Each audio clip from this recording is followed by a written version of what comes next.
Well, good morning. Are you ready for Halloween? Well, we hope our Hollywood Happening interviews today help get you in the mood for tomorrow night. In December of 1997, I talked to the king of horror films, Wes Craven, who has become synonymous with the horror genre, creating such films as the Scream series and A Nightmare on Elm Street featuring the brutal Freddy Krueger. Here's my Scream 2 interview with Wes Craven. Wes, good to see you again. And, good to see you, Jim. You know, I know you've been involved in many sequels throughout your directing career, and it's risky sometimes doing a sequel on a hit.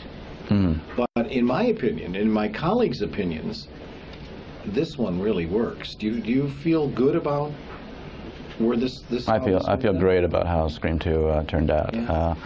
You know it's the mark of a pro if he can step up the plate and hit the home run the second time. So that's kind of what I was personally aiming for, and I think we all were. Certainly Kevin wanted to write a script. I mean, he sees this as part of a trilogy, so you know, he has an overall view of a thing that is not like sort of a knockoff of the first or anything else. It's a continuation of the story and this group of characters. So you know, we knew the challenge was to make a film that was got to live up to Scream 1, and we all feel like we've done it, so quite happy. And I think most of the critics have too.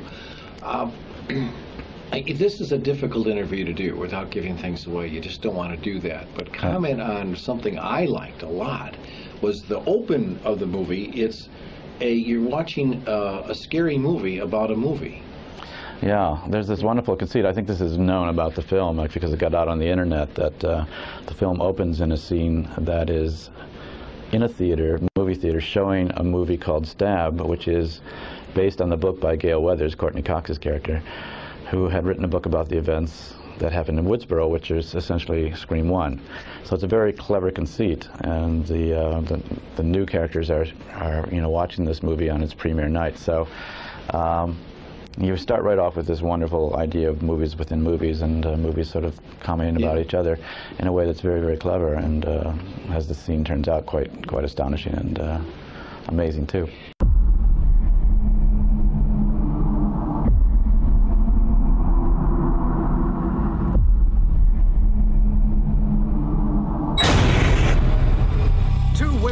Students were murdered last night during a sneak preview of the new movie Stab. It's starting again, Randy. This has nothing to do with us. Randy, a guy in a ghost mask hacked up 2 people in the movie theater telling our life story. Hi, Gail Weathers, author of the Woodsboro murders. Do you think the killer will strike again? We have no evidence that this is a serial killer. It's a classic case of life imitating art, imitating life. Are you suggesting that someone's trying to make a real-life sequel? Do you think someone's trying to duplicate Woodsboro? It looks like it. I think you have a copycat on your hands, Chief. Hello? Hello, Sydney. Remember me? What do you want?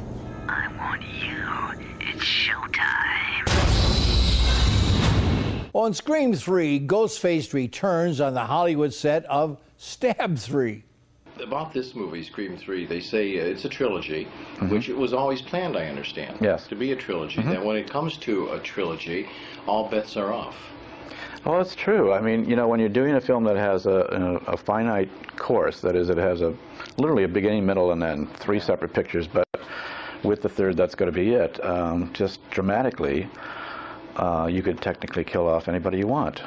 So the writer took that to heart. Took that to heart, okay. You know, I've never seen a film, like, in a long time, where the critics, like just now, we're all around a table having a cup of coffee, and we're discussing this film and this mystery, one after another. We all have different theories, and I guess that's what it's all about. Well, it is. The audience involved like that. Yeah, I think there's 2 things very unique about the Scream series. One is that it's a trilogy and not a good picture and sort of receding sequels. And the other thing is that it's a murder mystery. And very few people sort of have quite glommed onto that fact, that it is it's sort of a crackerjack murder mystery. Each one of them has been almost impossible for the audience to guess who the killer is, as opposed to, oh, it's Freddy, it's Jason, it's, you know, we know who it is, and the only intrigue is how the killer's going to kill. And this one is trying to figure out who the killer or killers is or are. And you expand the cast, and I love the idea of the movie within a movie. Yes. And you have the characters playing each other.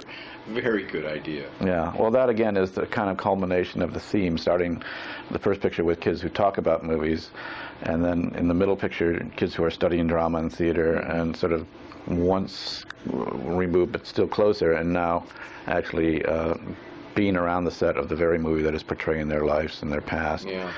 To us was really and having to rub shoulders with the characters who are, the actors who are playing your character. Well, sadly, Wes Craven died last August at the age of 76. And without a doubt, he was a filmmaker of great vision and a good man who just might have enjoyed a couple of horror films opening tonight, like Scout's Guide to the Apocalypse and Freaks of Nature. Also opening the comedy drama Our Brand of Crisis, starring Sandra Bullock.